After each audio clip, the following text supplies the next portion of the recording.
Hey, all, welcome to the Flash Quotes podcast. We are here today to talk about pricing. If you get pricing wrong, it can be bad because that's how you make money.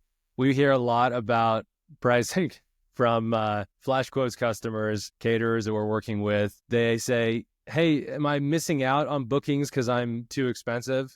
Am I booking a whole bunch of events and then working them, finding that I'm not making enough money because I'm pricing too low? Finding that pricing sweet spot is a fundamental part of running any business, whether you're selling coffee or delivering photo booths or bar catering. You got to get it right. So the good news is we have our friend and co-host Justin Goodhart, one of the founders of Flash Quotes and a owner of Goodhart Coffee, to give us some insights into pricing from his perspective and his journey.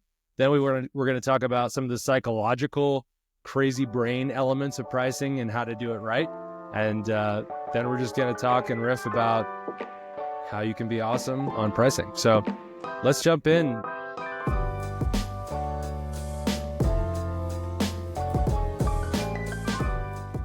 Justin, let's talk about pricing. And what I'm most interested about is how you started with Goodhart Coffee on pricing and what you got totally wrong. Like, tell me about an event where you lost your shirt. Lost my bum. You lost your bum. You lost your shirt and priced it because you priced wrong. And what did you learn?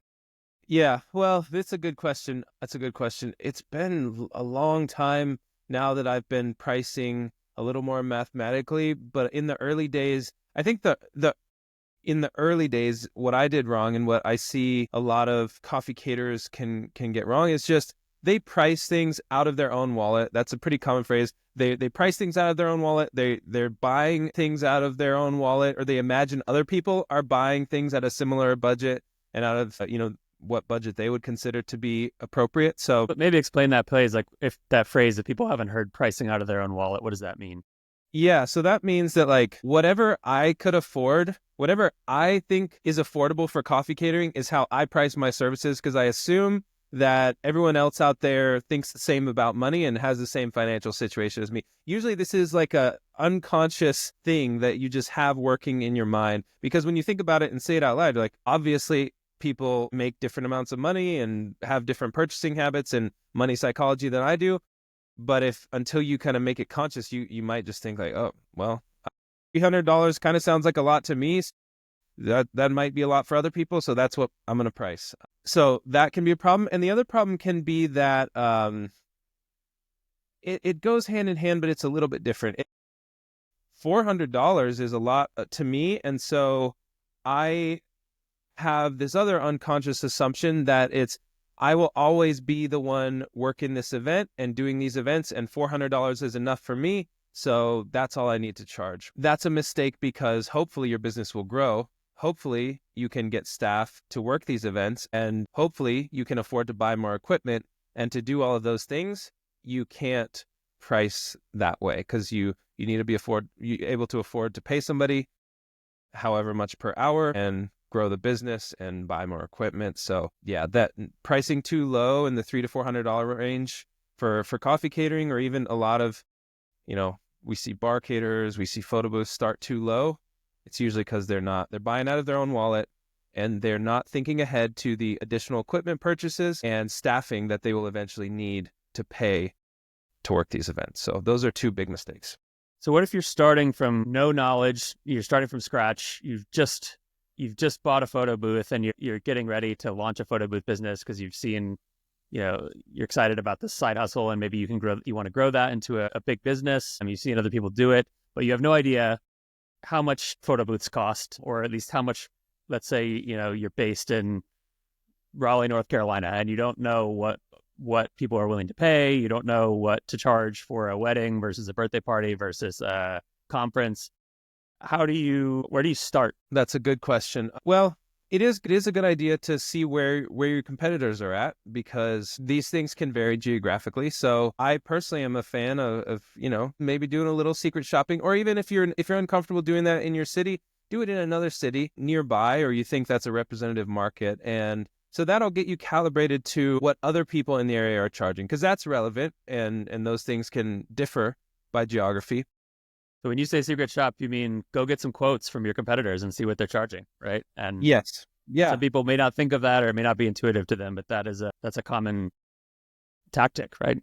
Yeah. I mean, the reason why that's helpful is because you know what current operating businesses are actually selling their service for in your area. What more relevant information could you possibly gather? And that's really the only way to do it, unless you call these people up. And they're probably not going to tell you necessarily. You could call people in other cities. But yeah, so secret shop, if you're comfortable with that, you know what the range is. That's important, finding the range. You'll find some people that will shock you maybe with how high they are, and it will shock you with how low they are. And then you'll probably kind of find a bit of a bell curve distribution. 80% of everyone is kind of priced in this tier. Maybe like for a 2-hour package, maybe it's, $600 to $1,000 or $800 to $1,100. And then you'll find outliers on either side. That's really relevant and important to know whenever you're pricing a service, but that's kind of soft too, because what happens if all your competitors what if they all just followed everyone else and are just pricing like each other, but none of them actually know why they're pricing this way? There can be a more intelligent mathematical way to price this stuff that gives you more control on your profitability, and you can turn the dials a little bit more intelligently than just being like, oh, I'm going to copy what other people are doing. Sometimes that can be good and smart.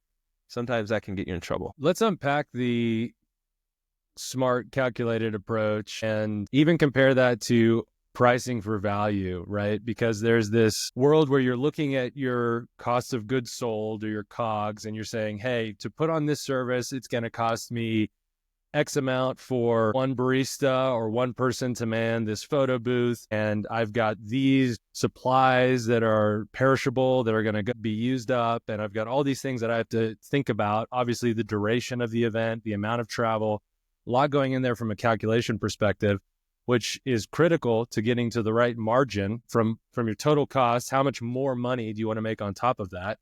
But then you also have to think about pricing for value, which is this intangible thing. Hey, I'm providing a service. I'm providing a level of quality and value and experience that is differentiated, and it's not really something you can quantify. It's more of a qualitative thing. How did you start thinking about that quantitative, calculated approach and then mixing in a price for value with Goodhart Coffee? Yeah, that's a good question. There's something tied to price that you can't really escape, which is how well you communicate that value. Because whether you're a mobile bar, photo booth, coffee caterer, you think your service is awesome, and your service is awesome. Your menu's great. You add something really unique. You're filling a valuable niche in the market, but to actually get a customer to pay that is different. How do you make sure that you're conveying all that value? So I do want to give this caveat that you can charge whatever you want for your services, more or less, but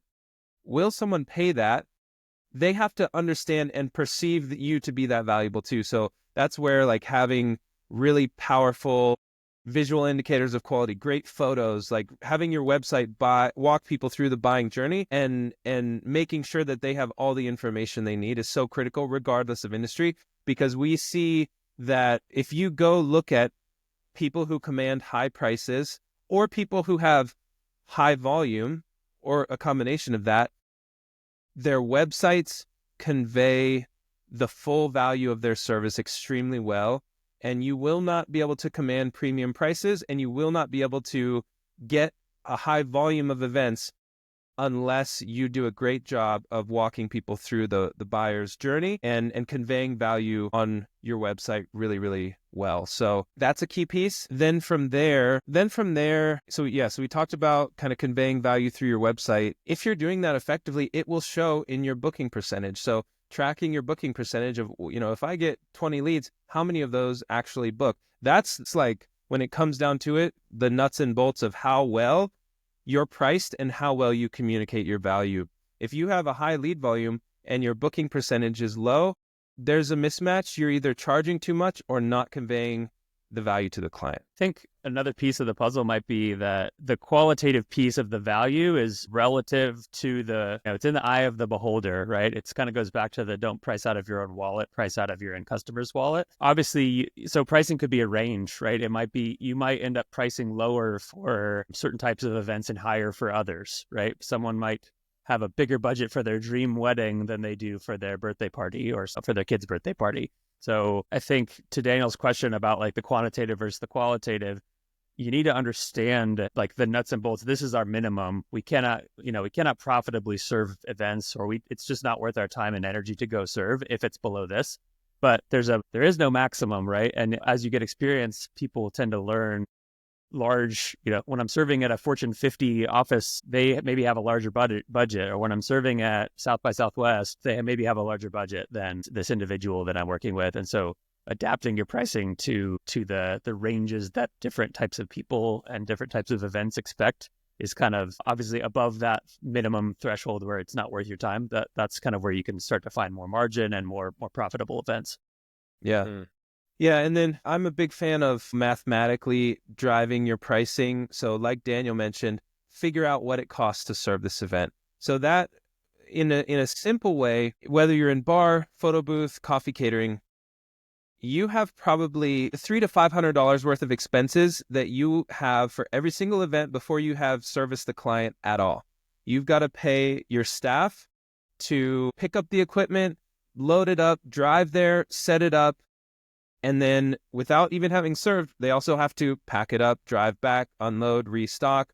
So they have all that. You may have consumables of varying degree. If you're a photo booth, you have, if you're printing film out, if you're a bartender, obviously all the cocktail ingredients, coffee, you got your dairy and coffee beans and all that. So you have all these fixed costs before you have ever serviced a client.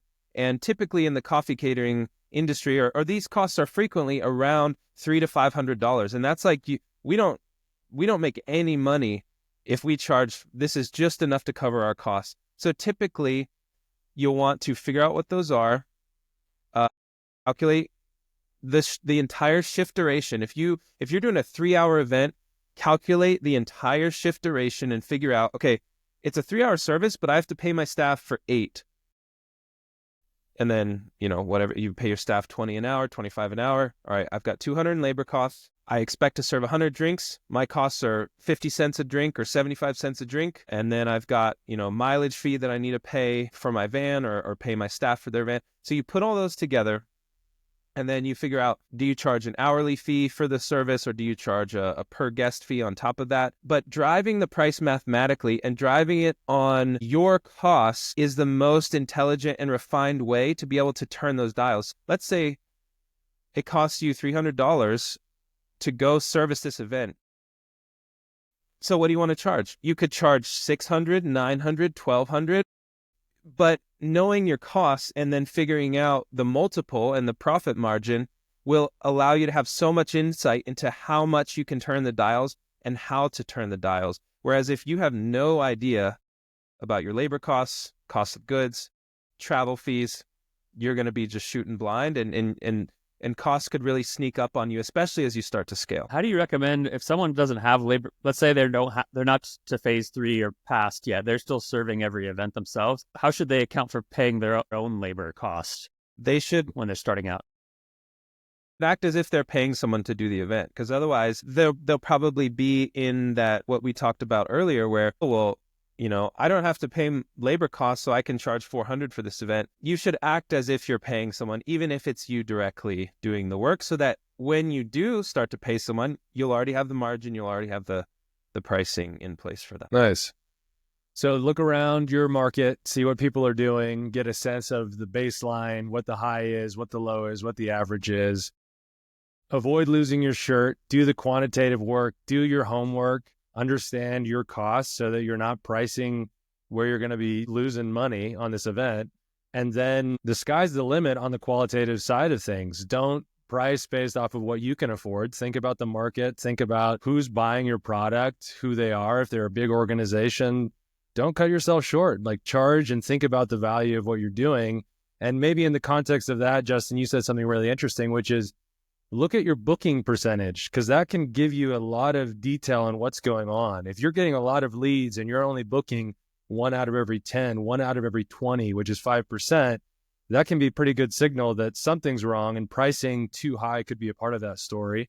And the opposite could be true. You could be booking more than 1 out of every 2, and you're calling up Justin saying, hey, do you have any extra carts? Because I priced this so stinking low, like I screwed myself and my staff is ticked off. So what do you think about booking percentage, Justin? How are you thinking about that as a target, and how does that map onto pricing? Yeah, booking percentage is there can be different things that impact it. Pricing is a huge one. Follow-up's a huge one, and website quality and how you convey value is a huge one. Those 3 things kind of go into creating the booking percentage. It varies by industry. I know that for us at Goodhart, we did 3,000 events last year. We're on track for more, probably 4,000 this year. Our target is really in the minimum 15% range. And again, this may vary by industry. We see a couple things. If you're getting very low lead volume and very high booking percentage, you're too hard to find. When people find you, they love you, they want to book you. That's great, but you're too hard to find. If you have very high lead volume, very low booking percentage, or moderate, moderate lead volume, but low booking percentage, then look at your follow-up, look at your pricing, look at how you convey value, because you can't have a 5% booking rate, 10% even, especially once you've been in business a while. I wouldn't consider to be, I think there's more that you could get out of your market. What about margin? Like let's say I'm listening to this and I take the advice, it's okay, I'm going to do my homework. I'm going to build a spreadsheet and figure out my COGS. I'm going to start paying myself $20 an hour when I do these events so that I have sustainable pricing. I'm going to figure out, I haven't thought about charging for mileage. I'm going to start figuring out a mileage fee. I'm going to kind of figure out the total baked cost of me providing these services, and then obviously charge for some profit on top of that. What do you have any rules of thumb for people on minimum profit margin they should be shooting for, aspirational margin? What do you see as common in these kind of service businesses? It can vary dramatically, but you almost want a minimum of a gross margin, which means basically before you factored in a lot of I typically double to triple whatever my costs are on the event. Typically, I will double or triple that cost to come up with the final event price. And so some quick math on that would be, if you double the cost, you're at a 50% margin, right? Like if it's going to cost me $500 to do this, I'm going to charge $1,000. I'm going to make $500 on the total $1,000. I'm making 50% margin. Or if I'm tripling, I'm making 66% margin. So those are some kind of aspirational targets for people. Yeah, I mean, I think that's what I know, at least in coffee catering, we see that to be fairly common, where, a double, 2.5 times cost is what people ultimately price at. And that's direct cost, it's not factoring in overhead of the business, right? So as you grow, there's more things you need to factor in, but yeah. Yeah, eventually you'll have insurance costs. You hopefully get to a place where you can rent out a dedicated space and improve your operational efficiency. That's just gross margin on, the servicing the event, and not things like insurance and workers' comp and rent and all that sort of stuff. But that's a good starting point for sure. Nice. Couple lightning questions. Do people price too high or too low, Justin? That's hard to answer. That is not a lightning answer, dude. I know. The answer is they don't convey, a lot of people don't convey enough value. So they could be pricing higher than they are, but they are not conveying the value on their website or elsewhere. Yeah. Their pricing's fine. Conveying their value is inadequate in some cases. Invoices, too many line items, too few line items. If you're luxury, you probably want to line item some things out. If you're mid to low market, probably want to make it all inclusive. There's more to that, but that's the lightning answer. I feel like I should have had 3 lightning questions, but I can only think of 2, so we're going to have to stop there. I know you'd done some research and looked into some pricing psychological things. Obviously, there's the nuts and bolts, qualitative, quantitative, but then there's just our brains and how crazy we are, and how you can think about your pricing to take advantage of human biases. Maybe you can kind of unpack some of those for us. Yeah, for sure. So this is a topic that I love. I know you do too. Cognitive biases, and how can we be aware of them and optimize our lives and our businesses around at least acknowledging that they're there. So There's a few books I've read on this topic that are great. Influenced by Robert Cialdini is a great one. Predictably Irrational by Dan Ariely is a great one. And some of them talk about some pricing stuff. So I pulled some quick hitting pricing psychology hacks that we can talk about here. The first one is the price quality heuristic. So this is the psychological term for the research that shows people use the price as a mental shortcut to understand the quality. They tend to assume that if the price is high, the quality is good. And if the price is low, the quality is not so good. So it can be counterintuitive for people when they're starting their business. They don't want to overcharge, right? I think probably a common mistake people make is they don't want to lose bookings. They don't want to get told no. They're uncomfortable with having a lower booking percentage. So they lower their prices, or they maybe undervalue themselves out of fear of rejection. But what they don't understand is that high price actually conveys high value and high quality to people in their mindset. So there's an interesting story of a research study on this topic. Researchers gave blinded participants 2 glasses of wine, and they told them that one is a $10 bottle and one is a $100 bottle. And they asked them to sip the wine. They measured them with fMRI, like their brain waves, and then they taste both wines, and then they say, okay, which wine is better? And of course, everyone says the $100 wine is better, right? Yeah. The trick is that it was the same wine. So they were actually sipping, or maybe it was same price wine, but they were told a lie about the price. But just knowing that it was an expensive wine, it's not like they were lying or they were tricking themselves. Like the brain waves actually showed that their sensory experience was greater, their pleasure was greater in enjoying the expensive wine. So it's a funny story that illustrates this idea that sometimes people want an expensive luxury experience. A wedding is a great example, right? Sometimes people want to have their dream wedding and to feel like you're a part of that story. So don't be afraid of signaling your high quality by having a reasonably high price. Do you think there's something there about giving some credence to, say, spending a little bit more time on a website that looks really good? It feels like there could be some cognitive dissonance where you have this crazy price, but then your website looks really, really bad. And all of a sudden, instead of a perception of quality, the alarm bells start ringing. Like, what is going on here? Not to say that you should, obsess over those things, but I don't know. I feel like there could be something going on there. I'm with you, Daniel. I think that's why I talk about, there's a really great book, I've mentioned it multiple times, Selling the Invisible by Harry Beckwith. And it's exactly about this idea of, with a service, it's hard to convey the value and quality of a service. Services are notoriously, imagine like construction, cleaning service, lawn mowing service, whatever it is, like these, it's so hard to convey the value. And if someone is dissatisfied, what is their recourse? And so these services can feel like this intangible thing sometimes. So we have to do a good job at conveying the quality of our service. And so that's largely through great photography on our website, like for coffee catering menu, what's included. On luxury, when you're selling a luxury service, you want to make sure that people know everything that's included. You might be shocked, even though you think you have it in one place or two places, so many people might not know everything that's included in the luxury service. So you can charge $2,000 for, a couple hours of service. But if you don't convey that value through, high price is one way, and that is a great way, but it needs to, in my mind, it needs to be supported by these other things, these visual indicators of quality, an explanation of everything that's included in the package, and those things all taken together invisibly convey the quality and value of your service. And actually, while we're on the topic, think about a 5-star hotel, and before you've really experienced the room or experienced anything, think about the check-in experience and the responsiveness of the communication and how there's people right there to greet you right when your car pulls up.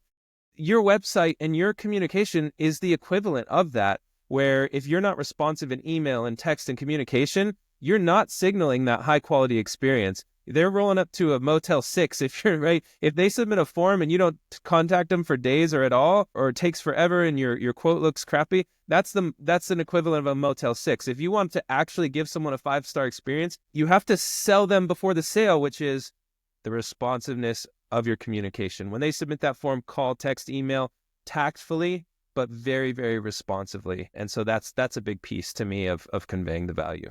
Yeah, like in those 2 bottles of wine, if one had a really, really bad label and was all scratched and gross, you'd be using your other senses to sort of build a story about what this is. So, price is an important part of it, but make sure your other things kind of hang together so that it feels holistically valuable. So before I move on from price quality, I just want to talk about the flip side of that, which is like the perception, the too cheap threshold. And the too cheap threshold is different for different services and different people, but there is this psychological effect where if something is below what someone expects, then they start, like, kind of to your point, Daniel, they start making up, like, they start trying to figure out in their mind, like, what's going on here? What is this?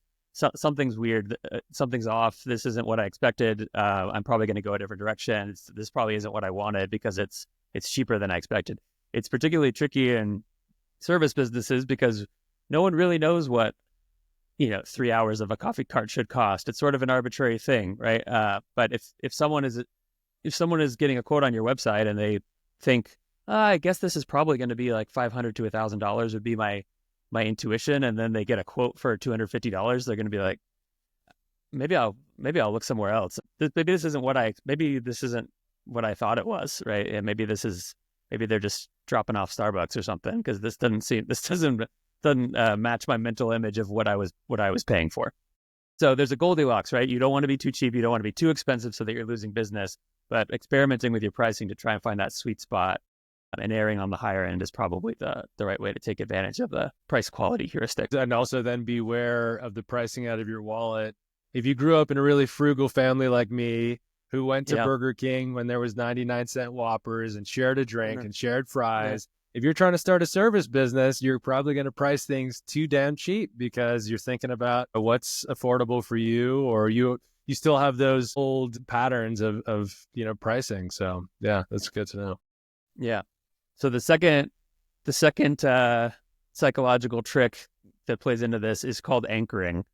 And it's based on this idea that people don't judge price in absolute terms. They judge it in relative terms. They judge it in comparative terms because they don't really have an internal sense a lot of times of what something as abstract as a coffee catering service should cost.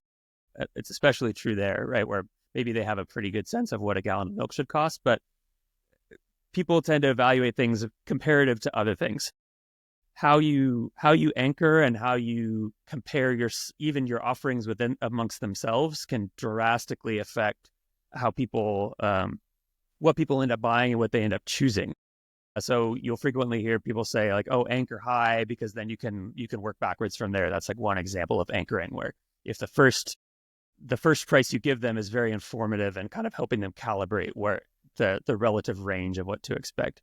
But the most interesting story on anchoring I found was about why Starbucks has such weird sizes. Have you guys heard this story? I don't know. Yeah, this may be interesting to the coffee catering crew especially. But so Starbucks, right? You go in, and the sizes are tall is a small, grande is a medium, and venti is a large. Why is that? Short, which is 8 ounce too, I think. Well, yeah, but it's not on the menu, and for a very specific reason. Yeah, so Teed you up on that. Oh yeah, you did. So they are masters of this. This is like one of the textbook like research studies on anchoring and pricing. So when Starbucks opened, they were just like every other coffee shop. They had a short and a tall. A short is 8, a tall is, I guess, 12 probably ounces. So that's fine. But when you only have 2 options, people tend to pick the cheaper of the 2. That's like one psychological bias. So they're selling a lot of shorts, not a lot of talls. Well, we want to sell more coffee. We get better margin on the tall. So how do we sell more talls? Let's introduce the grande.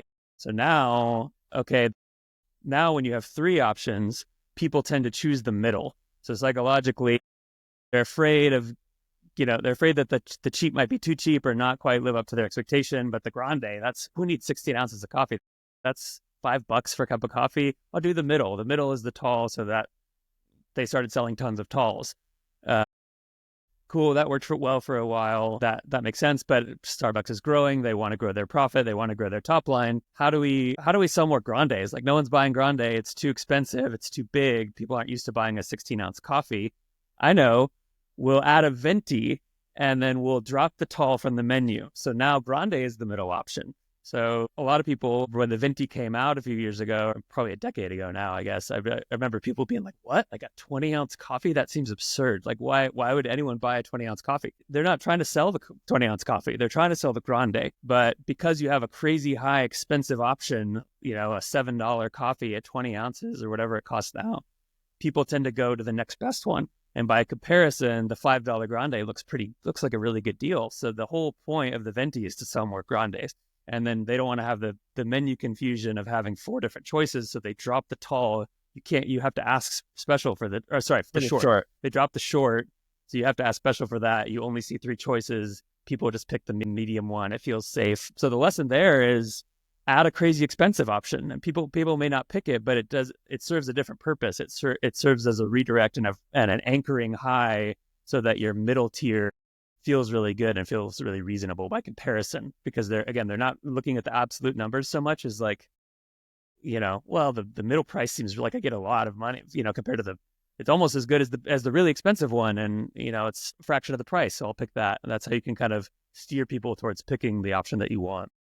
Yeah. And what is a Venti? A Venti is 20 ounce? 20 ounces. Yeah. And then grande is 16? Yeah. Yeah. So ounce wise, it's not that different. It's 25% more, but the price usually is more than that, I would think. The difference between the grande and the Venti. Yeah. Well, I think it's I think they make the price so that the grande looks like a good deal by comparison. Like, wow, right? It's like I'm almost at 20. Yeah, it's almost as much, but it's like $2 cheaper. Like that. Yeah. That's a no-brainer. Yeah. Yeah. Meanwhile, their original problem was selling too many shorts, which were 8 ounces. So they effectively doubled to a grande, which is, I do order grandes the most in my unfrequent visits to Starbucks. So I that's the worst thing about cognitive biases. There's one where you think you don't have biases, and then conversations like this illuminate how controlled I am by my crazy brain, my monkey brain for grandes. Yeah. Yeah.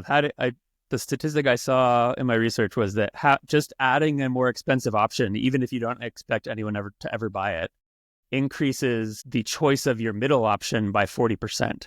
So if you have 2 packages right now and no one's picking the more expensive one, all you have to do is add a one that's even more expensive than that, and you'll sell your currently expensive package at a clip of 40% more than you are right now, is kind of what that data would suggest, which is wild. Yeah, that is interesting. I mean, practically, I think some of these ideas have been rolling around in my head for a while, but I don't think I understood them this clearly, and I didn't quite know how to implement them. I wonder, nuts and bolts, what does this mean for photo booth, for bar, for coffee caterers? Off the top of my head, it almost makes me think, maybe I should have this like VIP white glove experience where you get obviously the barista serving, you get a barista attendant walking around taking orders, and you get the full custom branding suite of the entire cart, and it's like $3,000. And then maybe there's just the middle option, which is barista and custom branding, and maybe that's $1,500. And then for 2-hour service, and then 2-hour service in one cart, and then maybe it's the base option of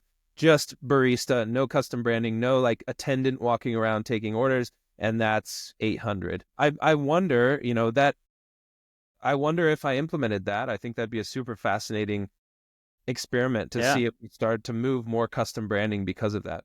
I think the data suggests that you would. So do you have a sense right now of like, if right now you're basically saying you have a short and a tall, you have basic event 800, fancy event 1500. What do you think is the current split? Is it like 80-20 as far as percentage of bookings? Probably 90-10? Yeah, probably 80-20 with the number 20% of folks do some amount of custom branding, I think. Yeah. I mean, roughly. So then if you add this super expensive $3,000 concierge white glove tier, it would have a couple of positive benefits I think we could suggest. One is a few people would buy that, which is great, that you're selling super expensive events to people who have the budget and just want to buy the nicest thing they possibly can. And then I think you would probably see a lift of people buying the new middle tier, which is the custom branded version. And maybe you would get, double the amount of bookings in that front, or even a 50% bump. So you're going to change your pricing, and we're going to report back next week and see how it goes. It would take longer than that. Those are some structural changes, but maybe this is the kick in the pants I needed to start implementing some of that stuff. One other thing I wanted to bring up is there's a couple more things to touch on related to pricing. Zach, maybe you know this. Why did McDonald's start always asking people if they wanted to supersize it? What was some of the pricing psychology there with why were they asking every single person that comes through the drive-thru if they want to supersize it? And that was before Morgan Spurlock and Supersize Me convinced them to get rid of it. The Supersize name, that was crazy, Doc. Yeah, that's a good point. I mean, I think that speaks to that might be touching on this pricing psychology of it's easier to sell more to a current customer than it is, and just asking if they want that upsell, that upcharge. Practically for us, it might be for a photo booth. Do you want to do premium backdrops and props with that? Do you want custom branding with that? Do you want custom cocktails with that? It's almost just you're selling to this person. The best way to make more sales is to sell more to people who are current customers. And I think maybe there's more to it, but that's probably one of the important psychological principles of why they were asking every single person, do you want to supersize that? Well, it may fit kind of into this contrast pricing. I don't know if that came up when you were looking at things, Zach, but it's essentially this idea that once you have this base price of a thing, like a meal, say this McDonald's meal is $5, and then you say, hey, would you like to supersize that? First, supersize. It's like, oh my gosh, yeah, that's an amazing name. And it only costs you 50 cents. Well, then you're doing this mental math in your head and you say, well, I'm already paying $5. So 50 cents, I'm only going to be paying 10% more for this super. Yes, I definitely want to clog up my arteries with that delicious supersized McDouble. So there's this thing with contrast pricing that allows you to leverage. It's really the case for add-ons, as you're saying, Justin, which is let's give you a good base price. So let's add the principle of anchoring, add that third tier. Let's start getting that base price package higher. And then let's start showing all the options and add-ons that can be added to that, because all of a sudden those add-ons are all being priced, as Zach was saying, relative to the base. So it's like, oh, only 10% more for custom cups, only 15% more so that I can get my custom branding on my photo booth printed out. So, me and Cher can be standing here in this awesome photo with our company logo. Like, heck yeah, let's go for it. So I think there's something really, really powerful there about why add-ons work, because you can get this base and then you can show all these add-ons, and you can't show too many because there's another thing there, right? There's a reason In-N-Out Burger's menu is so simple, but you can show these add-ons, and relative to the base price, it can just feel like you're, oh yeah, and then you're off to the races. It's great. And I think I do want to highlight the Flashquotes lead intake form for this, because every single one of our lead intake forms presents your add-ons to your customer. So every single person who fills out your form has that opportunity to see your add-ons and indicate that they have interest in them. And the other one that a lot of people don't think about is multi-day services. And I don't know that I even see multi-day service on like 80% of service providers' website lead intake forms, unless they have a Flashquotes form. We ask it on every single time, every single customer. How many days of service is your event? Do you want more than one? And what we have tended to see is suddenly when people switch to the Flashquotes lead intake form, they're getting more multi-day bookings than they ever did before. And they're actually asking and presenting that option, just like we're talking about here. Always presenting add-ons, always asking if they have multiple days of service. And that information is so valuable. And again, the best way to do better and to increase your sales is just to sell more to current customers. So we do a really great job of assisting with that on our lead intake form. Any more gems of insight, Zach, that you found? Yeah, I'll do a couple rapid fire psychological hacks for pricing. One is the power of odd pricing. So because our brains, at least Western people, read left to right, and we put a disproportionate amount of emphasis on the first digit, $497 compared to $500. $497 seems meaningfully cheaper than $500, even though it's not meaningfully cheaper. It's $3 cheaper. So that's why you see a lot of prices ending in 7s and 9s, because there's even though we're aware of this bias, we still would rather buy the $4.99 thing than the $5 thing, because the first digit is lower. It seems cheaper. Potentially, instead of doing round number pricing, you can see a lift.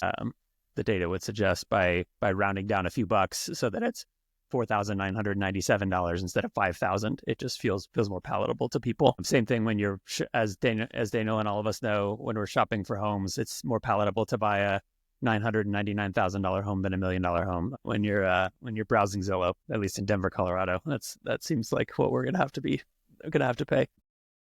So odd number pricing, decoy pricing is related to the Starbucks example of anchoring. So the Venti is really a decoy price. Its purpose is to make the other option look good. So if you pick whichever package or whichever option you want to sell the most of, and then make another alternate that's either more expensive and like barely any better, or almost as expensive and like way worse. And then it'll seem like, oh, this option is like really where the bang for the buck is, by having this decoy package you're not really designing it to sell, you're designing it to make your main package look really good. So that's another tactic people can do.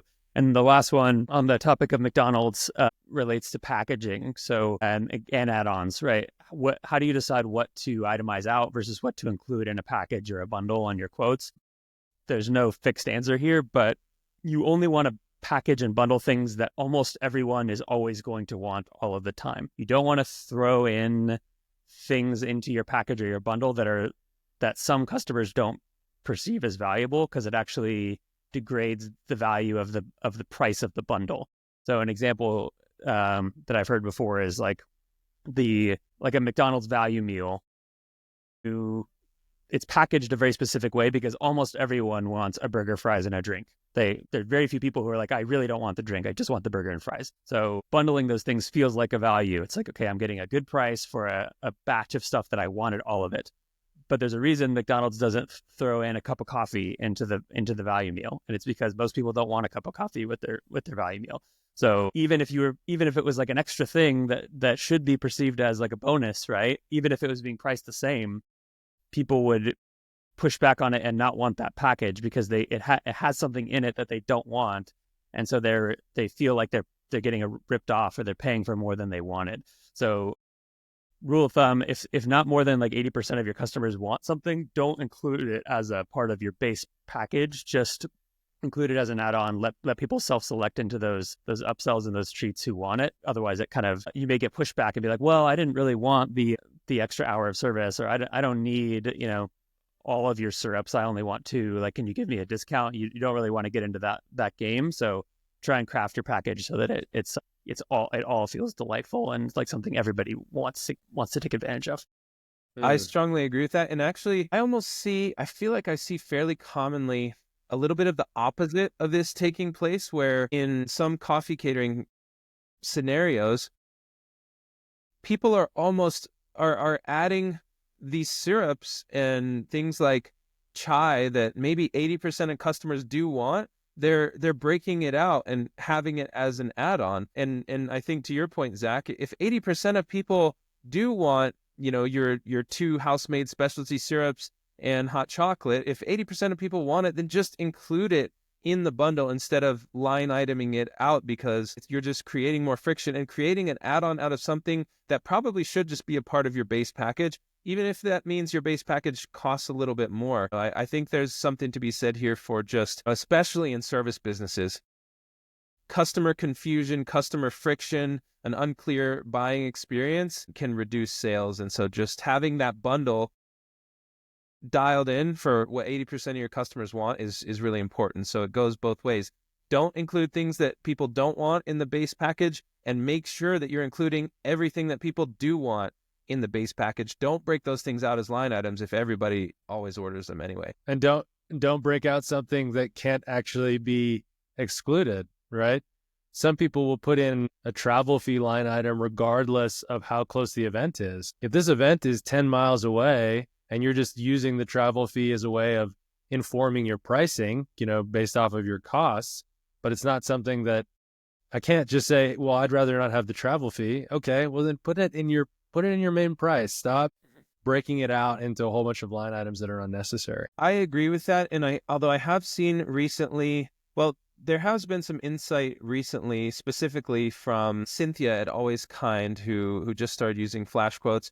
She's got some really interesting insights on luxury pricing, and some that I had not considered before. I hope to get her on the podcast soon, and I think she has a lot of interesting tidbits about luxury pricing. But one thing that she said that really stood out to me was in regards to like extended services. What she had said was, I want a base 2-hour package and I want the additional 2 hour. Let's say someone wants 4 hours of service.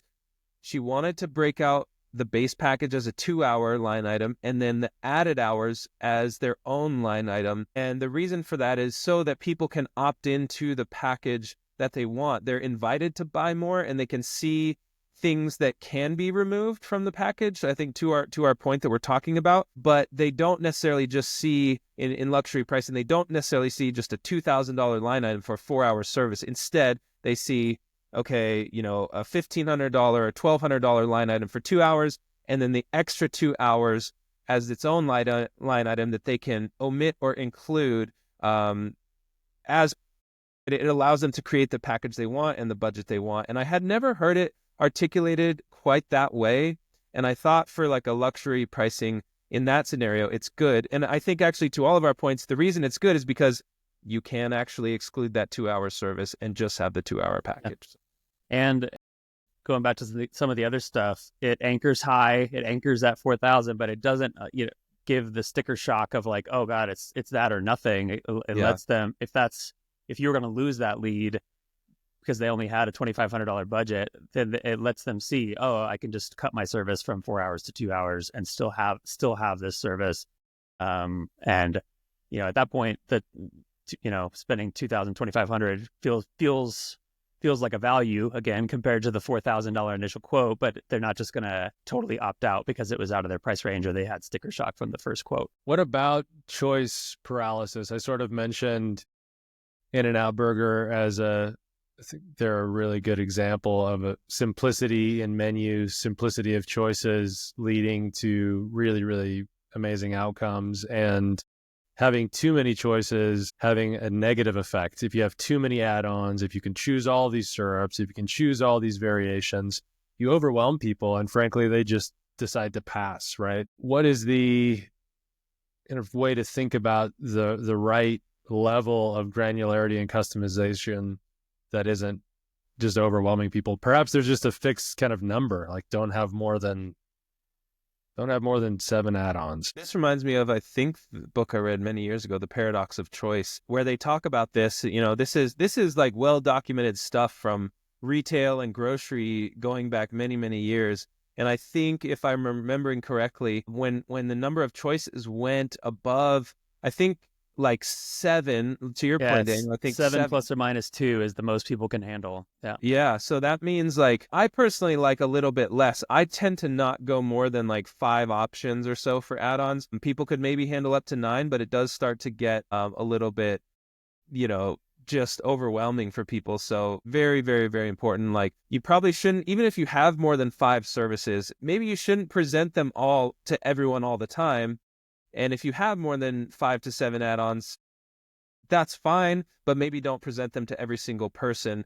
Present them on like an as-needed basis if someone wants to inquire more. And it should really be probably 3 to 5 services at most, 3 to 5 add-ons at most. And then if people want to learn more or do something more custom, they can do that, because it can be very overwhelming. The quick recap of The Paradox of Choice for anyone. It's a good book, worth checking out. But the idea is, you would think that the more choices you have, the happier you are. But in fact, that's not true. So studies have shown that if you have too many choices, it can actually decrease your satisfaction with the eventual choice that you made, because there were too many. You're more likely to feel like you had regret, or you missed something, or you didn't fully have time to evaluate all the choices. And it also leads to decision paralysis and just people feeling kind of grumpy, bogged down, cognitively overwhelmed. They're more likely to just abandon or not make the decision at all because it feels too much work. So too many choices is not a good option. I think, like we're saying, the idea here is narrow it down, make it easy for people to make the choice and feel good about the choice. Yeah.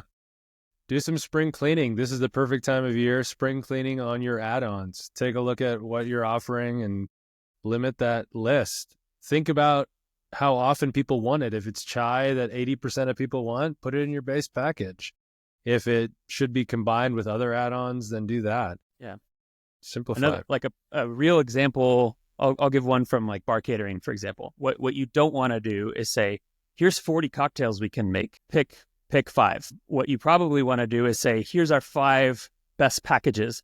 Spring-themed cocktails, fall-themed cocktails, the classics, old-fashioned margarita, blah, blah, blah, whatever. Most popular, this one, right? Make it scannable, make it really easy for people to just pick a pre-bundled. And you love to say this, Justin, like, we're the pros as service professionals. We probably know what they want better than they do. So let's help them make the choice. Let's facilitate an easy choice rather than making them configure something that they don't really want to have to, or have time to do. This was great. I think that's all that's coming to my mind. I think to go back to the beginning, really talking about make sure your cost of goods is dialed. You know your costs, then you can intelligently set and tune the dials on your profit margins, see where your competitors are at, price out of your own wallet. Yeah, those are some of the main recaps. So yeah, keep an eye out for the next episodes where we've got some really great interviews coming up. And let us know if you want to hear on any other topic, whether that's operations, more on pricing, whatever it may be. Please give us topic recommendations. Hiring is a big one. I know we need a podcast on hiring, how to find, train, select great people for your events business. So we'd love to hear your feedback. Thanks so much for listening today, and we're excited to chat with you on the next one.